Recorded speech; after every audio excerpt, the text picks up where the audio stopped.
Then our next question concerns initiations in the future, particularly at that time when you're no longer with us. We want to know how a first and second initiation would be conducted. Yes, I can recommend some of you. After this is settled up, I shall recommend some of you to act as officiating acharya. Is that called Ṛtvik? Ṛtvik, yeah.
Yasya prasadat bhagavat prasad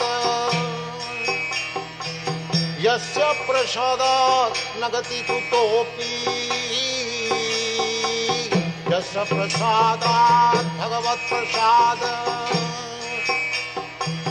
Yasya prasadat nagati kutopi Dayang stubang tasya jasasri sandhang. Or maybe you can talk a little bit about that living guru thing, you know. They say you need to approach 434, you need to approach a spiritual master. So how to approach him if he's not physically there? How do I get guided in my spiritual life? You know, it seems to make sense that you have to approach someone to guide you step by step. Spiritual life is basically approaching a spiritual master for knowledge. A spiritual master is not the body, it's actually the knowledge, you know. The Vani, as Prabhupada said, is more important than Vapu. When you feel separation from your spiritual master, you just try to remember his words of instruction, he will not feel separation. He will feel that he is with you. So we should associate by the vibration, not by the physical presence. That is real association. So, Bani is more important than the Bapu. Bapu will be finished. This is material body. It will be finished. That is the nature. But if we keep to the Bani, to the words of spiritual master, then we remain very fixed up. We're always feeling your presence very strongly. Simply by your teachings and your instructions. We're always meditating on your instructions. And that is real presence. Physical presence is not important. Because, as we all know, familiarity breeds contempt. So if a person is familiar, then you tend to, abuse that relationship. Whereas when you hear the instruction, then you tend to become, more serious, because knowledge is the essential aspect of spiritual life, as Krishna also said in Bhagavad Gita chapter 4 text 2, evam parapara proktam imam rajarishu viduha sa kaleneha mata yoga nasta parantapaha. He said that this parampara, the kings, saintly kings heard it, heard, know. So it is not that they saw, it was more on hearing. And then Yoga Nasta, Krishna says, this science has been lost. He didn't say the body has been lost. He didn't use the word Sarira Nasta. See? So therefore, also in the Bhagavatam 2:9, there's no difference between the Lord and the sound, vibration coming from Him, even though He is not personally present. The best way to understand is to accept such divine instruction, and Brahma, the prime spiritual master of everyone, is the living example of this process of receiving transcendental knowledge. The potency of the transcendental sound is never minimized because the vibrator is apparently absent. See this point. So the Vani principle is stressed in all our Vedic literatures. It is said, Srotravya. He says you hear, and our Shastra are called Shruti, to be heard. It's never to be seen. The seeing thing is never emphasized at all. And anyway, we're looking at the context, only Srila Prabhupada is giving the message. And everyone is becoming devotees by reading his books. That means reading books means hearing him. They are not seeing Prabhupada. And how is that by not seeing Prabhupada they are becoming devotees? This is excellent proof that how the Vani principle is so potent.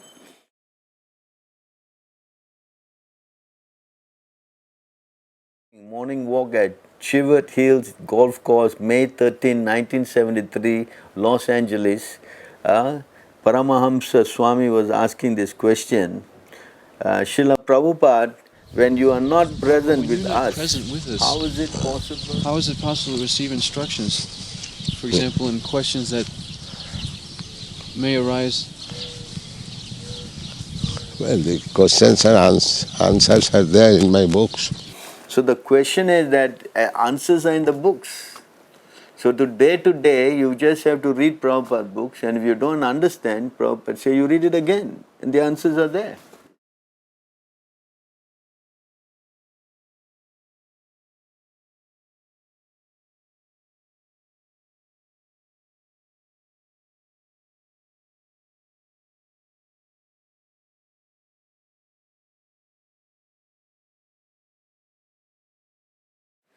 So where's the question of having no directions? And plus Krishna also said in the Bhagavad Gita, the Bhagavatam, there's a verse in the 11:29:6 of the Bhagavatam, O my Lord, transcendental poets and and experts in spiritual science could not fully express their in-depthness to you, even if they are endowed with the prolonged life of Brahma. For you appear in two features, externally as the Acharya, internally as a supersoul, to deliver the embodied living being by directing him how to come to you. So where's the question of having no guidance? I shall remain your personal guidance, physically present or not, as I am getting personal guidance from my Guru. Even the Guru is not physically present. If you follow the Bani, then you are getting help.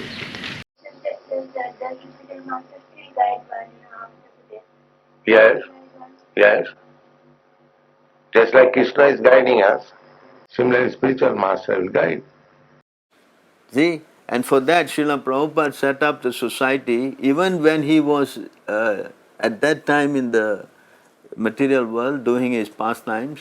He set up the temples where the temple president and secretary and everybody run the society.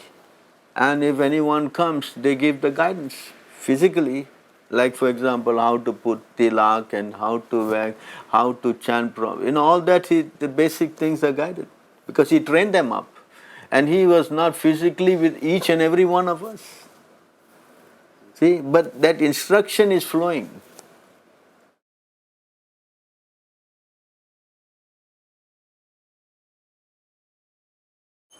How is he throwing away when you say that he has introduced a system whereby he is still giving you the transcendental knowledge?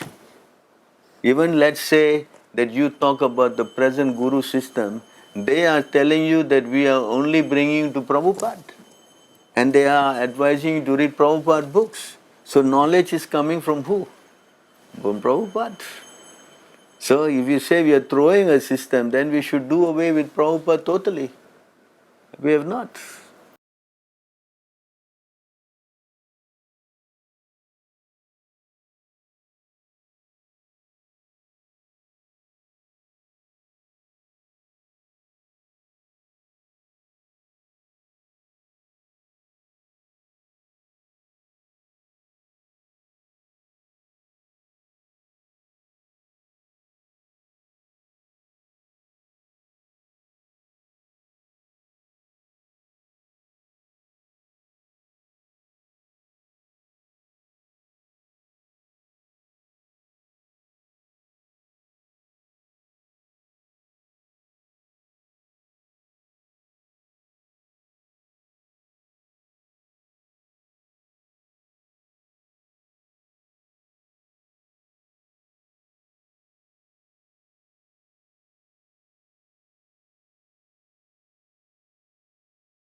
Guru Kripa only comes by pleasing the spiritual master, Srila Prabhupada? Otherwise how? Excuse me? Otherwise how it can come?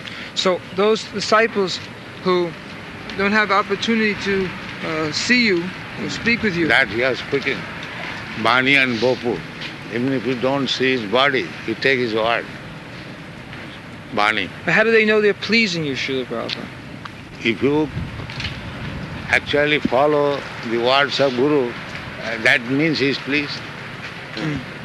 If you do not follow, how you can... Not only that, but your mercy is spread everywhere. And if we take advantage, you told us once, then we will feel the result. Yeah. My Guru Maharaj passed in 1936. And I started this movement in 1965, 30 years after. Then I am getting the mercy of Guru. Huh? Yes. This is Bani. Yes. Even the Guru is not physically present. If you follow the Bani, then you are getting help.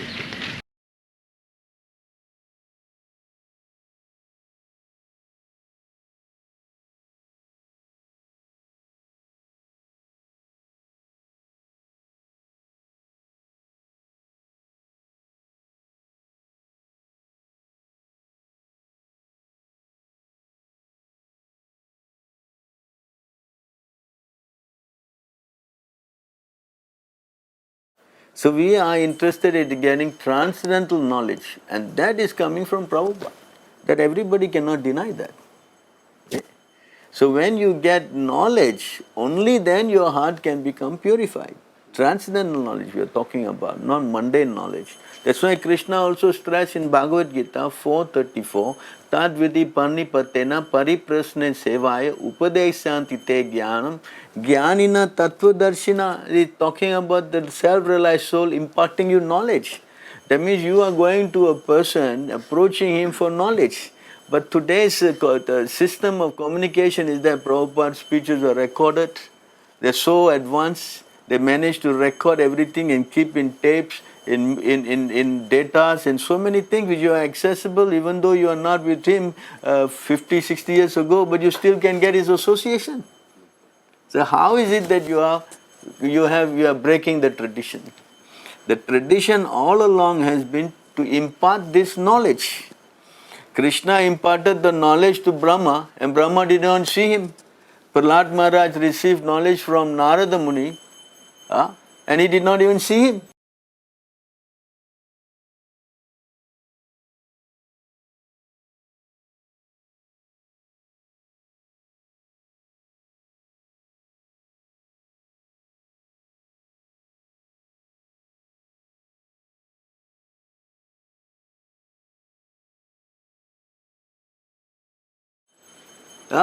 So it is not the question of some physical, personality that you must approach for knowledge. That is not supported in the Vedic scriptures.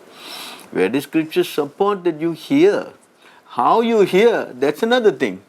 But you must hear from a pure devotee, a tattvadarshi. And a tattvadarshi is qualified in the Bhagavad Gita in 6:39 as someone who sees Krishna everywhere. If someone is seeing Krishna, then he is never lost. Because he is on the transcendental consciousness, he is talking to Krishna, therefore he is giving you Krishna's direct message.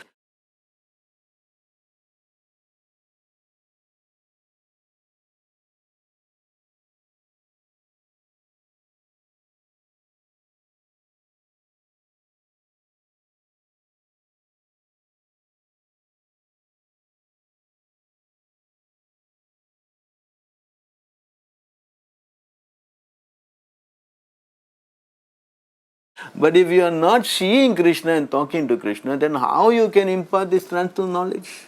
That is bogus. The Vedic system is talking about imparting transcendental knowledge. You understand? Divya Gyan. The word is used Divya. Divya doesn't mean mundane stuff. Divya means what? Transcendental. Correct? And that's why Sukracharya has been rejected. Bali Maharaj rejected Sukracharya, his so-called physical guru, because he was speaking nonsense. Don't go to Krishna. And as a result, he rejected him. These are all Shastra. So we cannot rely on this physical thing. And plus you can see, today's modern civilization is so advanced that everybody is connected not by what? Physical thing. All your gadgets, Facebook, this book, that book, everything is based on hearing or more or less seeing your data, something. Is it not? Is it not?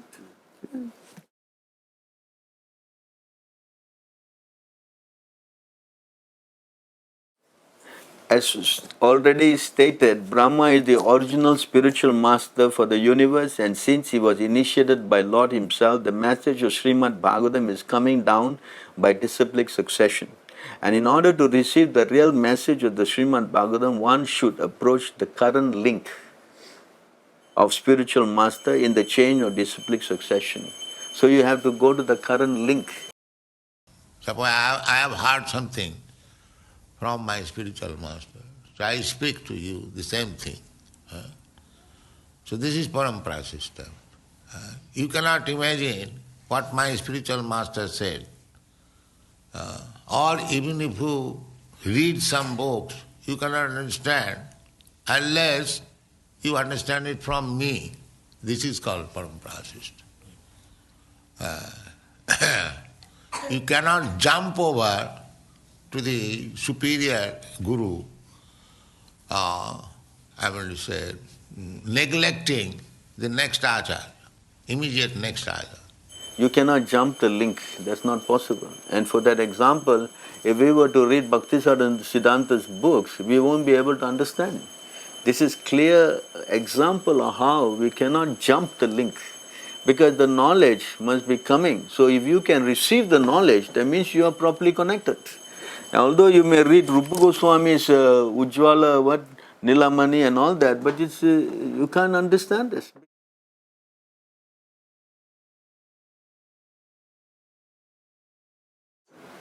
The disciplic succession is not under the purview of any ordinary Tom, Dick and Harry.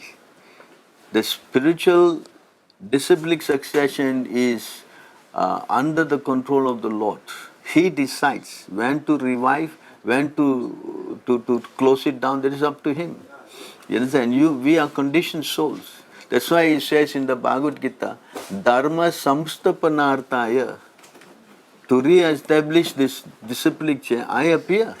So it is not our business, it's Krishna's business. He is more interested in taking up the disciplic succession than you and me who are running to the factory and office day and night, and we are now worrying about disciplic succession.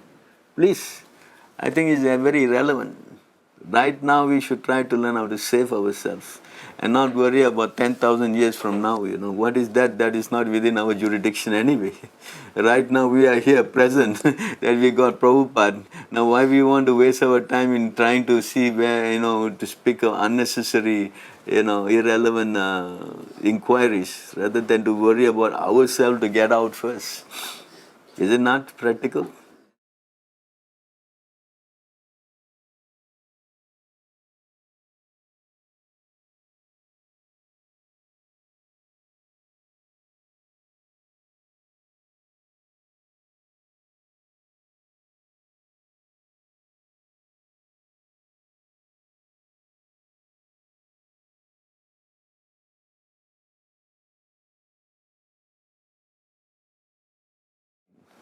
And also the example of Ramanuja Acharya and Yamunaja Acharya. Yamunaja Acharya, when in his spiritual master already left the body. See, just like Brahma, he did not see Lord Krishna and he heard the word. Just because he heard from Brahma and I did not see Krishna, that means his potency is lost. It doesn't work like that. In spiritual life, the Lord is always in the heart of the living entity. See? So he is directing. How to save the conditioned soul is his prerogative, not ours or yours or anybody. You understand this? And spiritual life only can happen by the connection with spiritual master. See? And spiritual master not necessarily must be physically present. He has to give you that sound vibration. So many of you have not seen Prabhupada. A clear example, and you read his books, and your life has changed. Your life has not changed because you met some other devotees in the line. This is not a fact. His books are the one that changing to life. So how is it not practical? It's very practical. 50 years down the line, most of you have not even seen Prabhupada. For even my case, I have not even seen him when I was joining up at that time. It doesn't mean that I'm pretty much bogus because I didn't associate with him. No. This is not a very valid statement. In this verse 10-31, he very nicely explained this point. O Lord, you who resemble the shining sun, you are always ready to fulfill the desire of your devotee, and therefore you are known as a desiratory Vancha Kalpataru. When acharyas completely take shelter under your lotus feet in order to cross the fierce ocean of Nisain, they leave behind on earth the method by which they cross. And because you are very merciful to your other devotees, you accept this method to help them. This is a very important point. So Prabhupada is leaving us a system to help us.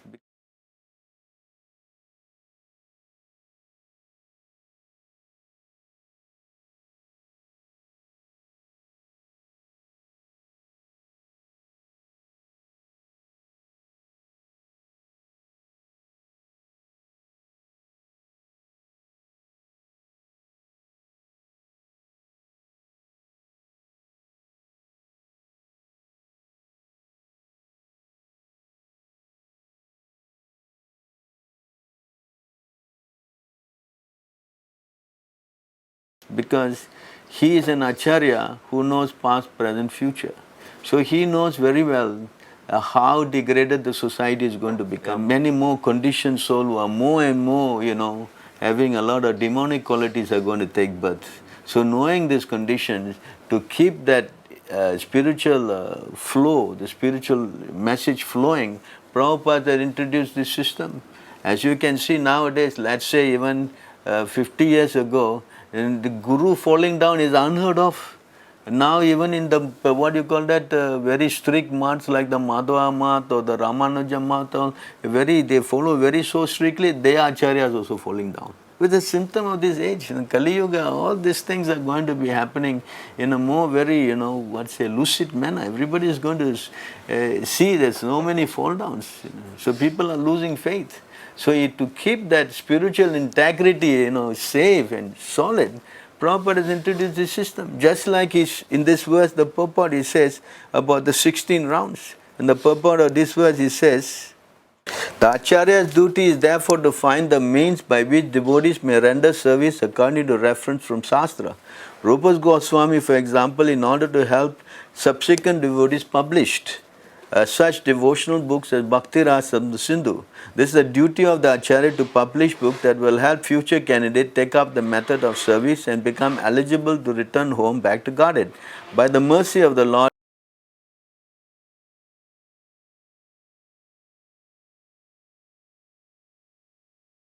in our movement, Krishna conscious movement, the same path has been prescribed and followed. Thus, the devotees have been advised to refrain from 4 sinful activities: illicit sex, intoxication, meat eating, and gambling, and to chant 16 rounds a day. These are bona fide instructions.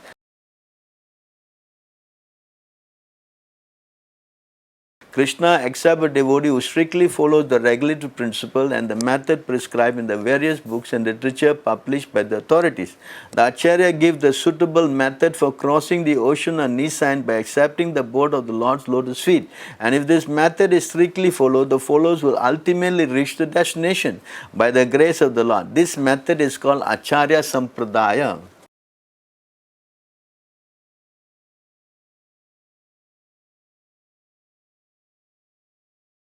It is therefore said, Sampradaya vinahe mantraste nispalamataha. Padma Puranam. The Acharya Sampradaya is strictly bona fide, therefore one must accept the Acharya Sampradaya, otherwise one's endeavor will be futile. Srila Narottam Das Thakur therefore sing, Tandera Janana Sena Bhakta Sanivas, Janame Janame Ho E Abhilas. One must worship the lotus feet of the Acharya and live within the society of devotees, then one's endeavor to cross over Nisans will surely be successful.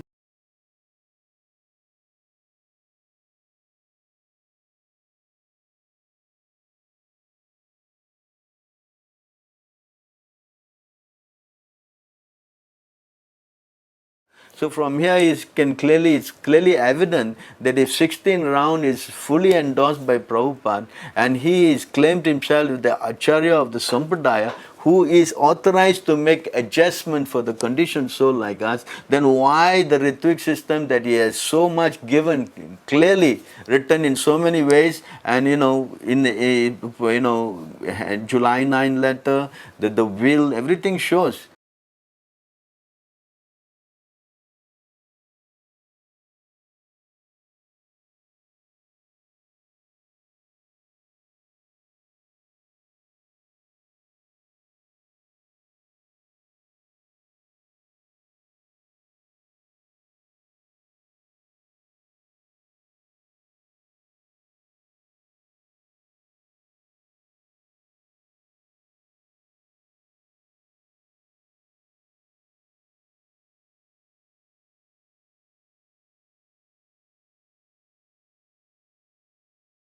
And why we should deny that?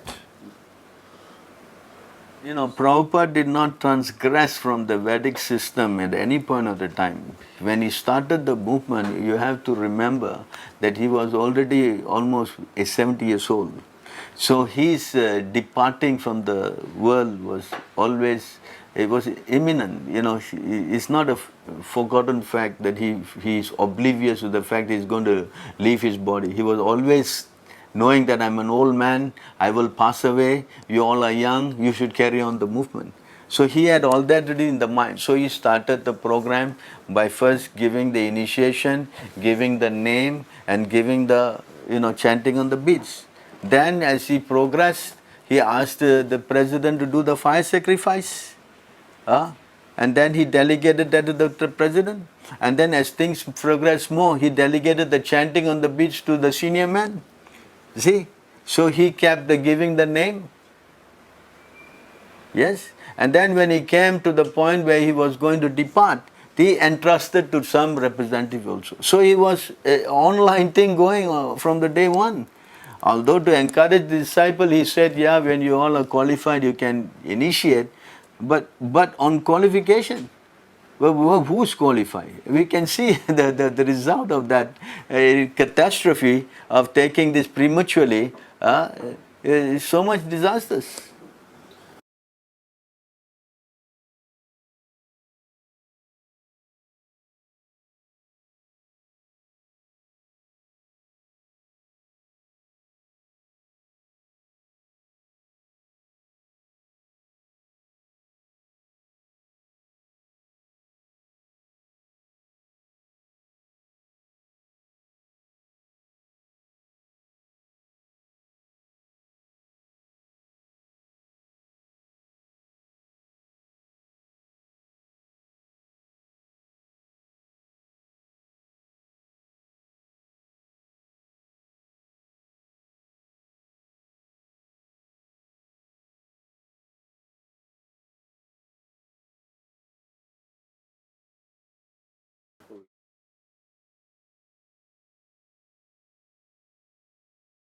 The moment you don't obey the order of the spiritual master, you're considered fallen. If you don't follow the instruction of Guru, then you are fallen down. Immediately. If one is disobeying the spiritual master, he cannot remain in the pure status of life. He cannot be Sikha Guru or anything else. He's finished immediately. That's there. When you disobey the order of the spiritual master, you become useless. You understand? It is explained in 7:15, 26, 27 in the purport. If you change a little bit, then you're totally deviated. So you cannot say that because they are not fall down. The fall down is already there. For the spiritual life of a disciple, one who disobeys the order of the spiritual master, then he will encounter so many problems in his spiritual life.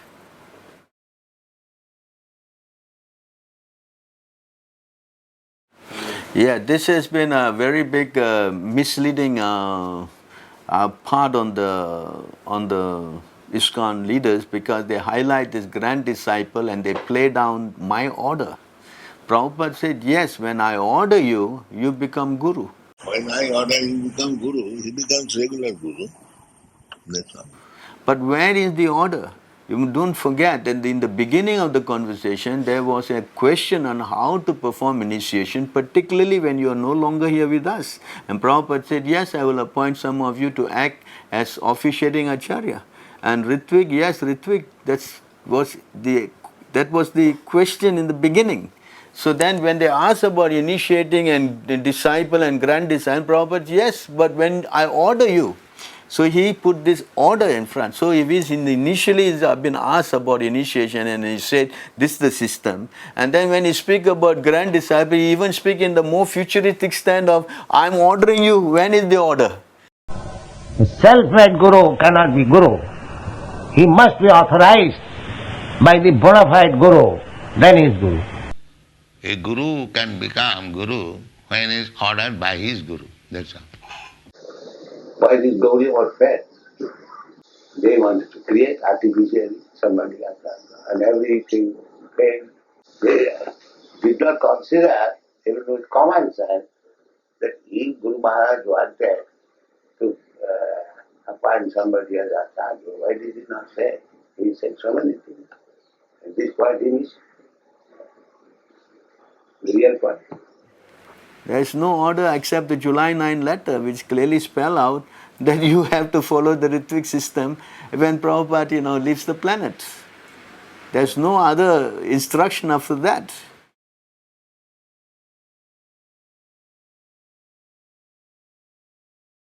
That is the general thing, that this is a law of disciplic succession, that you have to become gurus. But becoming guru means you have to become a first-class person, whether you are a first-class devotee.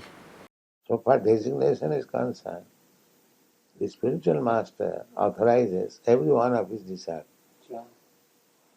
But it is up to the disciple to carry out the order. He wants that each and every one of his disciples become as powerful as he is, or more than that. That is his desire. Just like father wants every son to be as qualified or more qualified than the father. But it is up to the student, up to the son, to raise himself to that standard.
Do you expect to name one person as your successor, or have you already?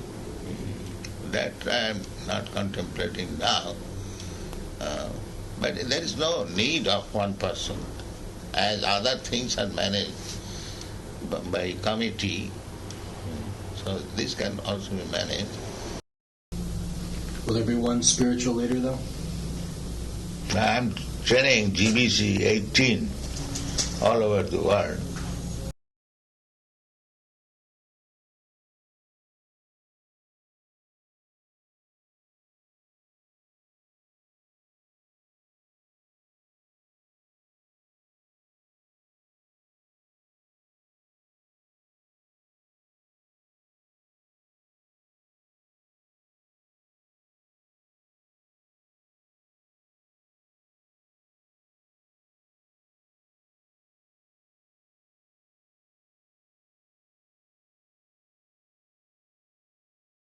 Well, I've studied myself and all of your disciples, and it's clear fact that we're all conditioned souls, so we cannot be glued. Maybe one day it may be possible, but not now. Yes. I can do it. Now we do it. I can say, now we become our time. We become our time. I am waiting for it. We become all our time.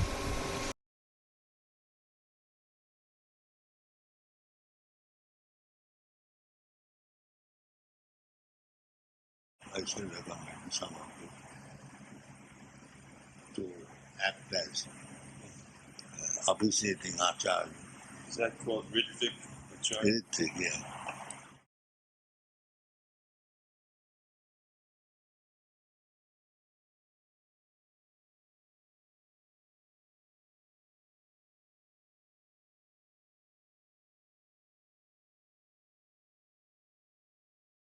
Nobody is going to disturb.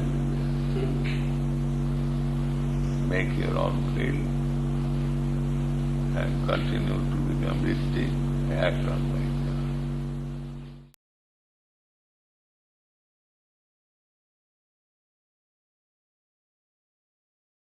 If you disobey the order of the spiritual master, then there's no auspicious spiritual advancement for the disciple.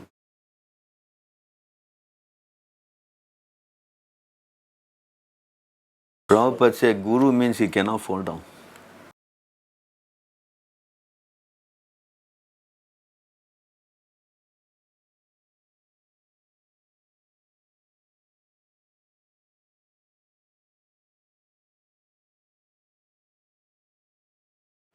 There's no such thing as Kali Yuga and some guru, and this is all speculation. Guru must be beyond the three modes of material nature.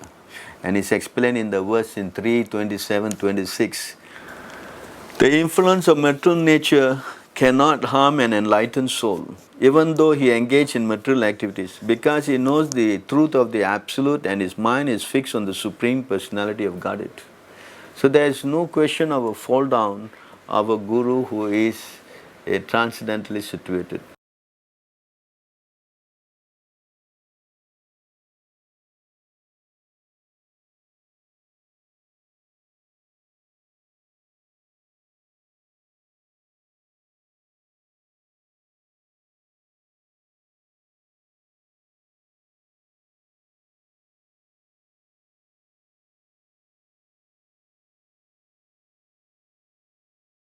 But if you take a third class guru and he falls down, then it's your misfortune.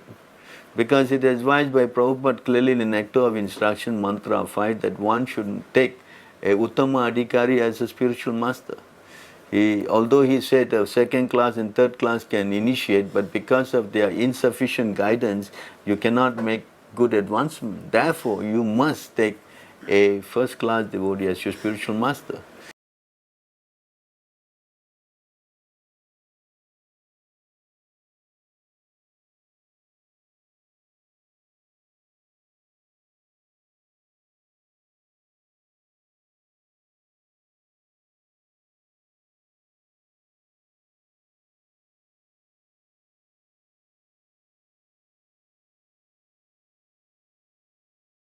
So the first class spiritual master is already there. You are coming through him. Now all you have to do is follow instruction with him and go on. What's the problem? If you want some physical association, the temple is there. There's so many hundreds of devotees you can associate and learn from as a humble Vaishnava. What's the problem? What's the problem? And if you want encouragement, there's so many devotees to encourage you. I don't see any problem in that. I'm personally have lived with the system for the past 40 years. I don't see any problem with it.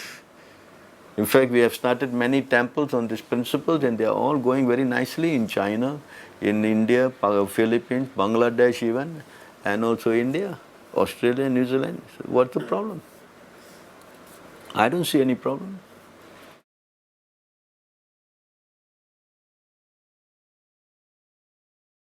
That's okay, we have no objection. But it's not within ISKCON, it's outside. If there is a pure devotee, then nobody is going to stop you, if you can find one. But pure devotees are not searched by you. They're sent by Krishna. This is important. You see, I send the pure devotee to you. Yasya prasada bhagavat prasada yasya prasadana gadir goti. By the mercy of Guru you get Krishna, and by mercy of Krishna you get Guru, and by mercy of Guru you also get Krishna. You see, as you can see in Durva Maharaj, he was going to the forest. Krishna sent Narada Muni to him. There's so many examples. I can read that to you probably. So the GBC has been established by His Divine Grace A.C. Bhaktivedanta Swami Prabhupada to represent him in carrying out the responsibility of managing the International Society for Krishna Consciousness, of which he is the founder, Acharya and supreme authority. The GBC accepts as his life and soul his divine instruction and recognize that it is completely dependent on his mercy in all respects. The GBC has no other function or purpose other than to execute the instruction so kindly given by His Divine Grace and preserve and spread His teaching to the world in their pure form. Definition of GBC, Resolution number 1, GBC Minute, 1975. Their purpose is to carry out the instruction of Srila Prabhupada. They're not there to change, manufacture, that's not their role. You see, they are to maintain his teaching as their life and soul. You know, now the GBCs are changing. That is not the instruction given by Prabhupada to them. It's clearly said in this resolution. For example, trying to implement woman gurus or trying to, do so many things which is not authorized by him. So this changing aspect is not in their jurisdiction.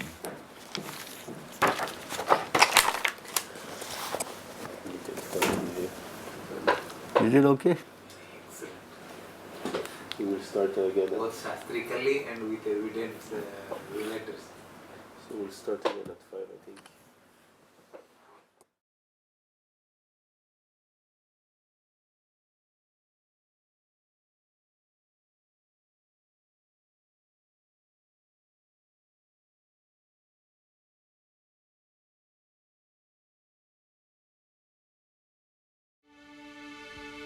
Samsara dava nalanita loka tranaya karunya ganaganatva Samsara dava nalanita loka tranaya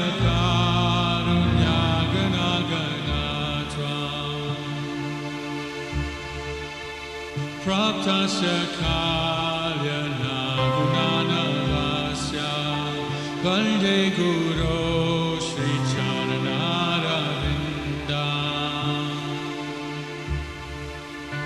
Praptasya kalyana gunanavasya Vande Guru Shri Charanaravinda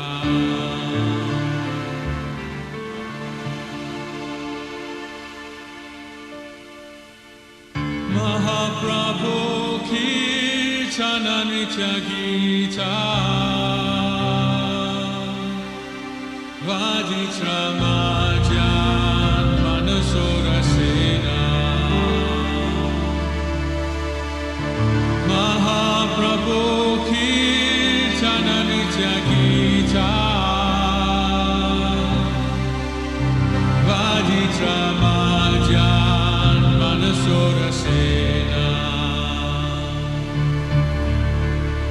Romanchakam Ashrutaranga Bhajo Vande Guru